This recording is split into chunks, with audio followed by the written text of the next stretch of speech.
Hello once again, Faithbox subscribers. This is once again Isabella McMillan, and I hope that you have been having fun packing Operation Christmas Child shoeboxes and dropping them off this week, National Collection Week, November 16th through the 23rd, all across the country. You can find our drop-off locations on our website at samaritanspurs.org/OCC by putting in your zip code in our zip code locator. Now, I also hope that you have enjoyed hearing Alex's story yesterday, November 16th. Alex has a beautiful story of forgiveness. Truly forgiving the unforgivable, what we cannot even imagine what it felt like to forgive those who killed his family during the Rwandan genocide. So I hope that that story helped you solidify more and more in your heart what God is telling you about forgiveness that you might need to offer to someone around you as you explore this theme of forgiveness throughout the month of November. Now, I wanted to take just a couple minutes and share with you, and let's read together today's devotional for November 17th. And the key verse for today comes from Colossians chapter 3, verse 13.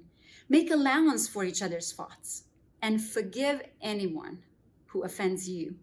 Remember, the Lord forgave you, so you must forgive others. One of the more remarkable points of Colossians 3:13 is what's left unsaid.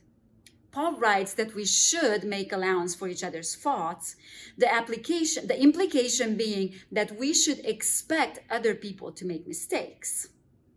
Without saying it, Paul was communicating that people will fail and they will not be perfect. And if you know that people are not perfect, then you should prepare in advance by making allowance for their faults. Sometimes the reason we find it so difficult to forgive others is because we have held them to an unrealistic standard or expectation, even if it's not perfection. The problem isn't always that someone did wrong. It's that we have held them to the wrong standard. When we recognize that people are bound to get it wrong sometimes, we are more inclined to extend grace and show forgiveness. So are you holding anyone accountable to an unrealistic standard? That is a good question to ask ourselves. And how can you become better at making allowances for others' faults? Tomorrow, once again, you will hear a tremendous story explaining just this.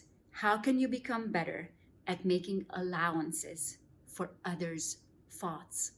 My dear friend and fellow shoebox recipient Yves Dushime from Togo, Africa, will be here to share with you his incredible story of forgiveness that God has done in his life. So I hope that you join us again tomorrow and you are going to hear a beautiful story from my friend Yves Dushime. And meanwhile, remember, our drop-off locations are open November 16th through November 23rd. Make sure you pack a shoebox and you drop it off. God bless.